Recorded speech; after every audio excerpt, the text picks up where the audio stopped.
Hey guys, CEO of my house, welcoming you to another... What is this?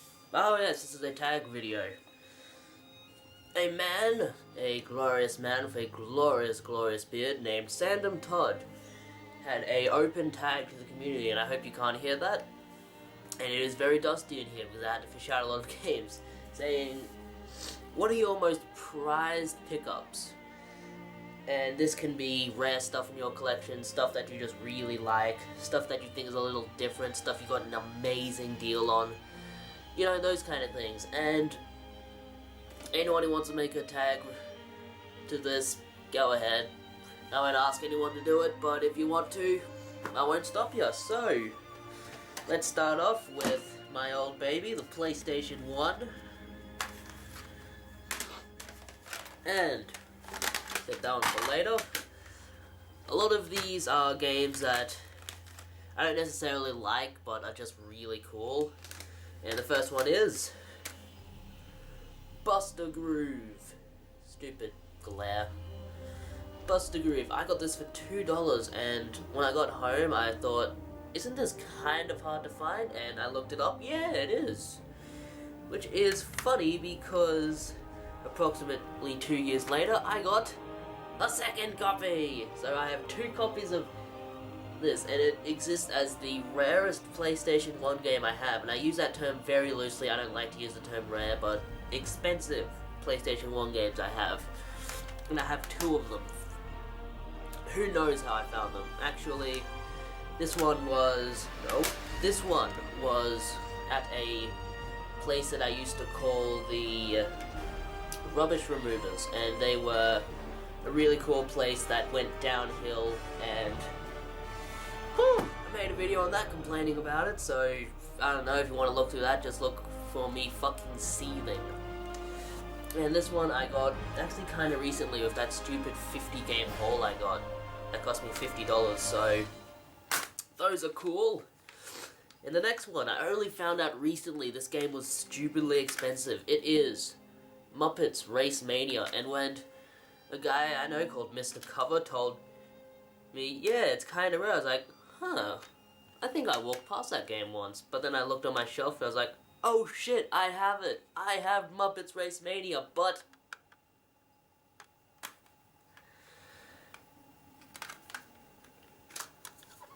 no copy of the game. I have SpongeBob in there, and I have The Simpsons Hit and Run in there. $40 it would cost me to actually get a disc for this, so I'm looking. And this next one exists as a game that I don't care for myself, but in my first year of video game collecting, I've been collecting for around 3 years now, I came across this game 3 times. Once for $1, once for $2, and once for $5. And I really wish I hadn't. You know, I fucking hate this game. I fucking hate this series. Anyone who knows me just knows where this is going, but Final Fantasy VII. I just kept this copy because I needed a copy for the collection. If I wasn't going for a full PlayStation 1 set, I would sell this immediately. I hate this game. I really need to make a video saying why I hate Final Fantasy as much as I do, but it's just never been something that interests me. I mean, I see the appeal. I like number 3, 4, and 1, but the rest of them are just like, man, these characters are fucking emo, you know? And the story's all over the place. Even in the first one, it's so vague. You know, there's time travel, and it's like, oh wait, so your characters never existed. I'm not going to go into it here. I shall make a video sometime in the future. But for what it's worth, this copy is complete, even though I don't care about it. Honestly, I've never played Final Fantasy VIII. I've heard that one's actually pretty good. Enough about Final Fantasy. This one exists as a game that I just think is really cool. I mean, it's just something that's really different. And it is. You might remember me picking this up. I'm gonna move the camera. position it down a little. Much better. Sonic Wings Special. And yes, everything in this video is going to have glare. Deal with it. Sonic Wings Special. The thing that attracted me to this game was I saw 70 different endings. This is a shoot 'em up with 70 different endings. Just wrap your mind around that.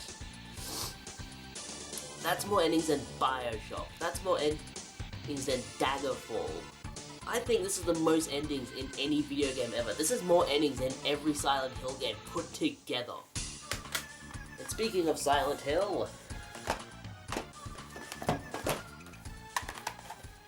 the Silent Hill series. I was looking for these games for the better part of 3 years, and within a month I found all of them. You know, I found Silent Hill 1 in that 50 game haul and it cost me $1. I found Silent Hill HD Collection at EV Games for $28, which I was happy to pay.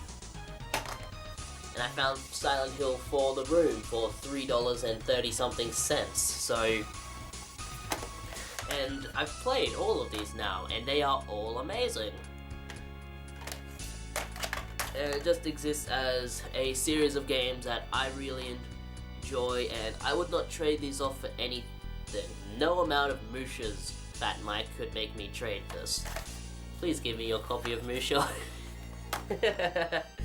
Actually, I promised Sandamtod I would make this one longer than his is, so... You know what, impossible. It's impossible. He is the master of waffling on. I don't even come close, and I waffle on quite a bit. Now, for PlayStation 2 games, there's quite a few here, all from the shelf behind me, which is my great game shelf. I would never trade a single game of any of them, but I had to choose very specific ones for my absolute favorites on that shelf. And the first two are games that are stupidly expensive. Both of them are made by 505 Game Street, and both of them are ones I found for $5 and under. First one for $3 was Tengai. I got this game. It was actually one of the first games I got when I started collecting. And I thought nothing of it. I looked it up online and thought, nah, that's crazy, it doesn't go for that much. But then, over the years, I started to see, hey, this game's kind of increasing in price. And so, super happy to get it while it was cheap, you know? And it's a great game. Anyone who is interested, it's a great game. And no, it's not the trade. And this one, which I bought for $5, once again, not thinking this game was worth anything. Just thinking, oh, that's kind of a cool concept. Michigan, Report from Hell. It exists as the only horror game to ever have you as the cameraman. Shitty game. Horrible, abysmal game. Terrible graphics and everything. But I got this at an EB Games for $5, so it skyrocketed after that, man. This was once again not early in my collecting. It was like a year in when I got it. I might have a pickup video up of it when... Actually, no, I wouldn't. It was on a previous channel. But awesome game. Absolutely awesome. It's awesome and it's horrible at the same time. But those games are both worth somewhere around the $40 mark each, which is absolutely insane. You know, they're PlayStation 2 games, man. These exist as my favorite furry games. No, I'm not a furry, but these games are awesome, and they are Fur Fighters Viggo's Revenge, which was originally a Dreamcast game, but released for the PlayStation 2 by Acclaim. I love this game. I had it when I was younger, and just the cover drew me to it. I was like, man, that game has gotta be good. And it is good. You play as kind of furry creatures, you know, like a raccoon, a dog, a kangaroo, stuff like that. And you're going around, what was it? Oh yeah, your babies had been captured and you have to go around saving them. It's just really good. The level design is good, the is a fantastic, it's a really fun game. And just the coolest game. This is actually one of my personal favorites of all time. Whiplash! It's a game against testing for animals, testing on animals, which I don't give a crap about, but this game is amazing. Just really good gameplay. I mean, you play as a bunny and a, what was it? I believe it is a ferret. And you throw the bunny around as a weapon. So it's hilarious. The bunny complains as you're using it as a weapon, and you just beat the crap out of everyone with the bunny. And you're freeing animals like apes and chimps and stuff, so yay, what was the word? Liberism of animals, I guess. A game that I just kinda like. This one cost me $6, more than I'd usually pay for a PlayStation 2 game, but The Punisher, I've recommended this to a few people, and it's just a really vile game. And that's what makes it great. This originally got banned in Australia, but it got released after they removed some of the more violent scenes, and the appeal of this game is that when you grab an enemy, you can take them up to a place in the environment and do an environmental kill. So I remember one where there's a buzzsaw and you put an arse end on the buzzsaw and just rip him through, so it's great. I recommend anyone pick it up. Next game is my love for this game knows no bounds. Just trying to think. It's not a very good game. It is Shadow of Memories. It's not a very great game, but when I played it, I was just in the mood to play, you know. It could have been any game, but it was this game. And I sat down and I played it for 7 or 8 hours and just finished it. I got one of the worst endings, but I finished it in one sitting. And it exists as one of the only games that I've done that. Rugrats Search for Reptile, which I probably should have put in this video, but whatever.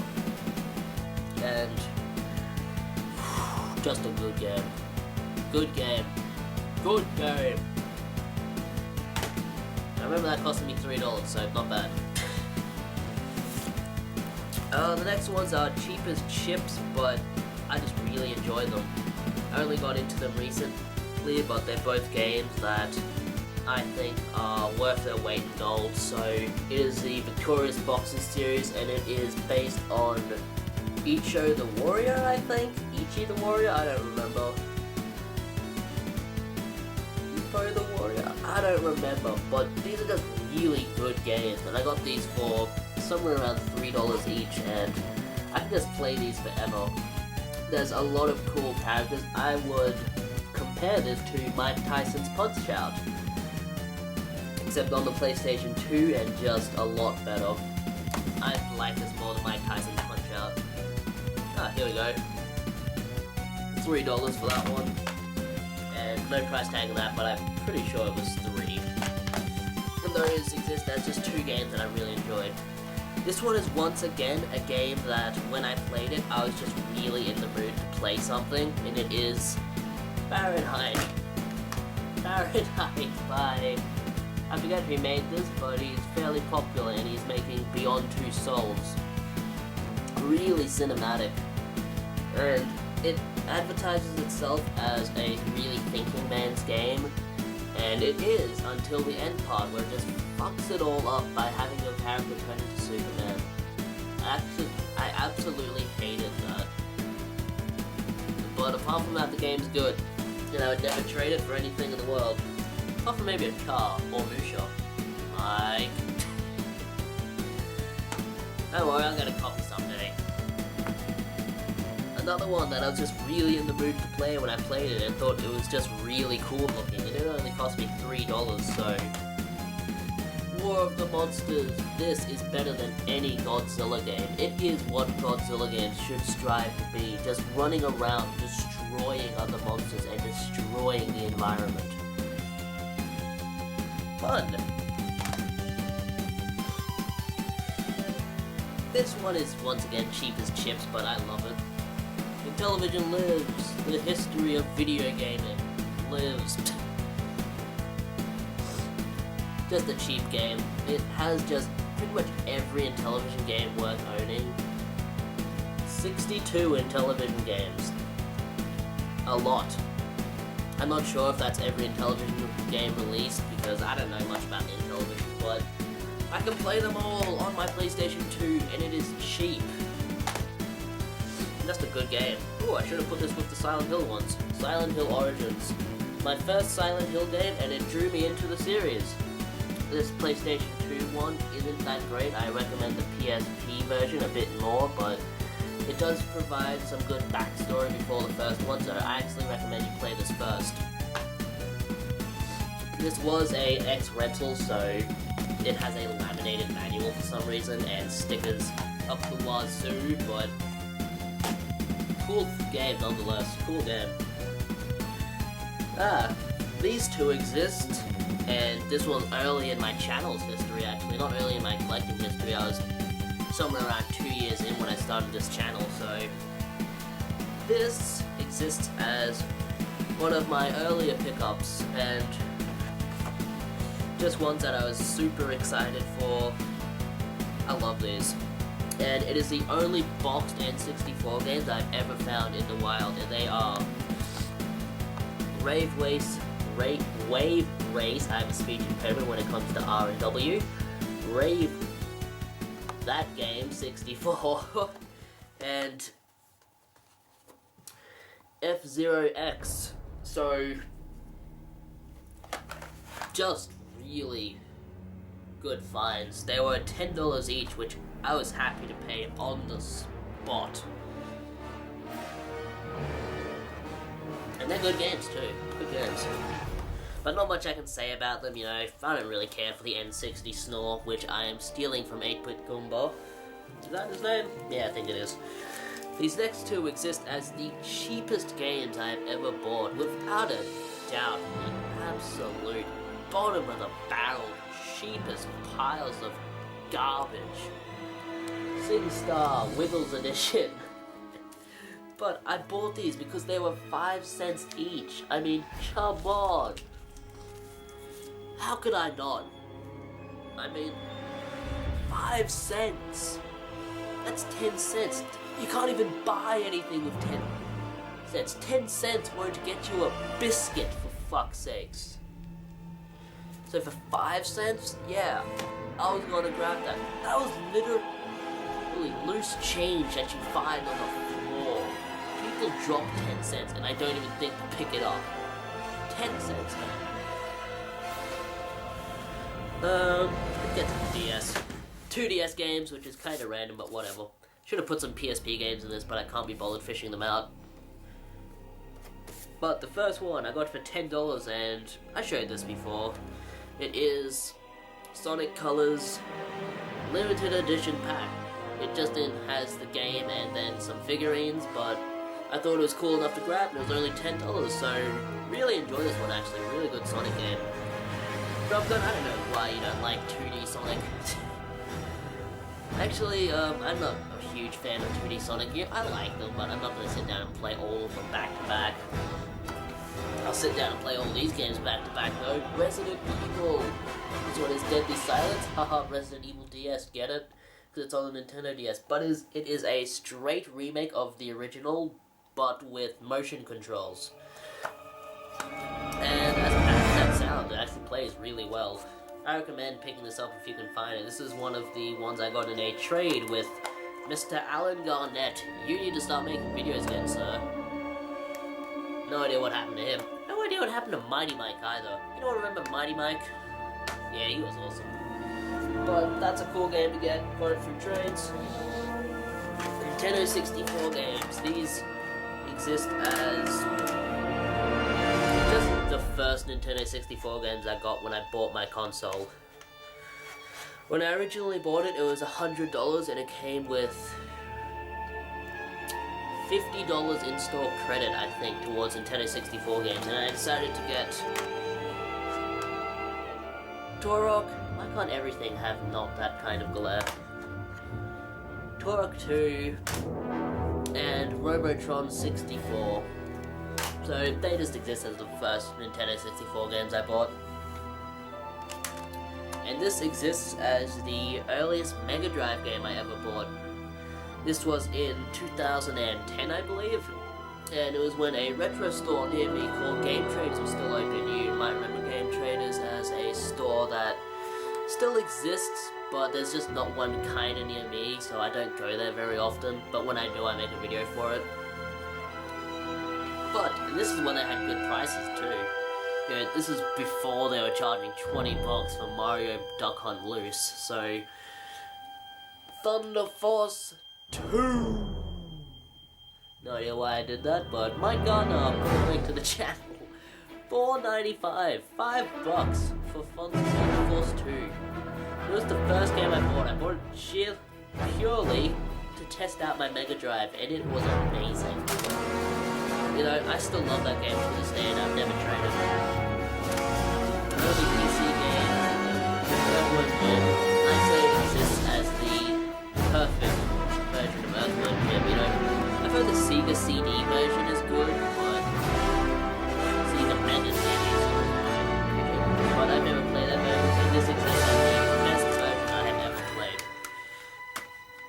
And it's about 90% cheaper than the Mega CD version, so flat. The only Vita game but Metal Gear Solid HD Collection. It cost me like $47 actually. You know, a lot of these games that I spend money on, but I'm really happy I did spend money on, you know, as Sandamtod put it. It wasn't a deal, but we were still happy to cough up the dough. This has Metal Gear Solid 2, Sons of Liberty, and Metal Gear Solid 3 Snake Eater, and I've already played Metal Gear Solid 2, so I used this to play Snake Eater. And Metal Gear Solid 2 also comes with Metal Gear and Metal Gear 2 Solid Snake. Metal Gear Solid 3 is one of the best games I've ever played. I mean, a lot of people say like The Last of Us is one of the best games I've ever played, or Bioshock Infinite is one of the best games I've ever played. I don't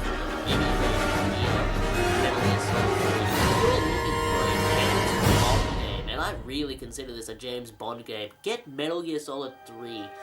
Nothing is better as a James Bond game than Metal Gear Solid 3. And as a lover of James Bond, I recommend. That's the official price. $43. Oh, damn, it's a Vita game with a manual. Screw you, Sony.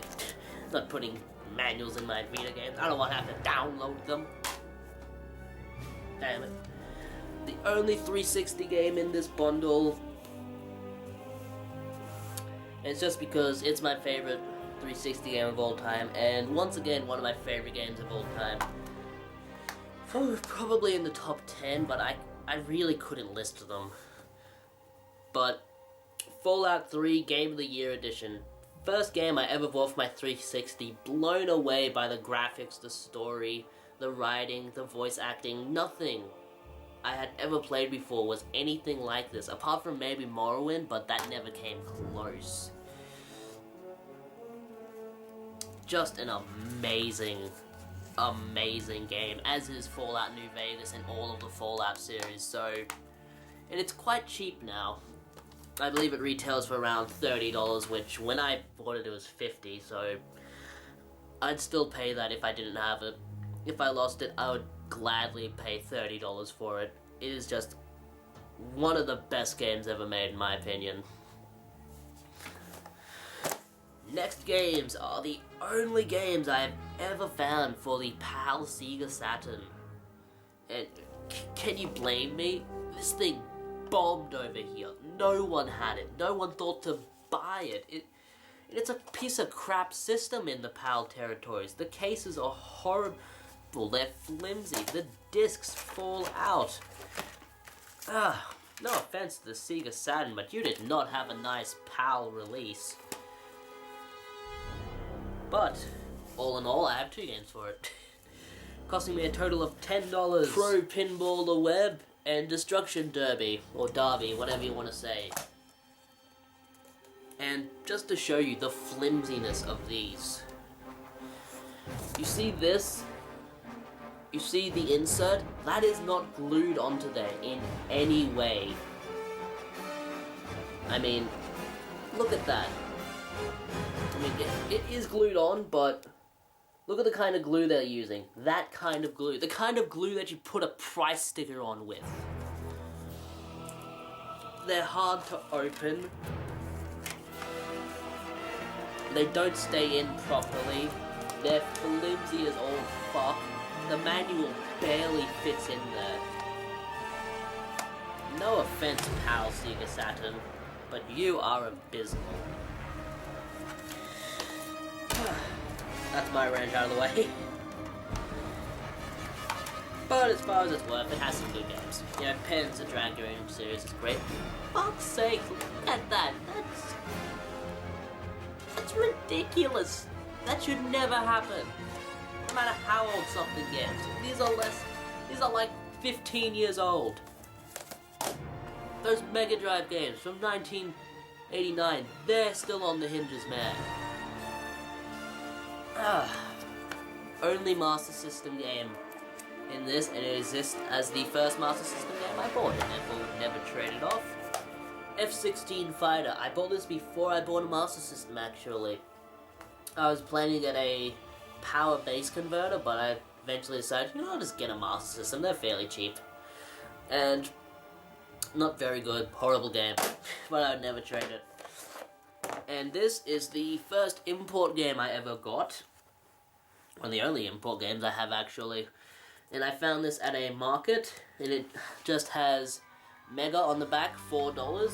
And, you know, these days I would have bought all of them that he had, because he did have a few, but, you know, back when I was originally collecting, there was a lot more to grab. I was just like, yeah, I'll find them down the line. Never did. And in terms of artwork, you know, I usually don't like Japanese artwork because it usually has like manga babes on it, but that is good artwork, man. Look at that. And if you don't know, Forgotten Worlds, this actually exists as a joke game in my collection because the sides are completely shaved off so that it will fit in a PAL Mega Drive, and this will go until you start playing.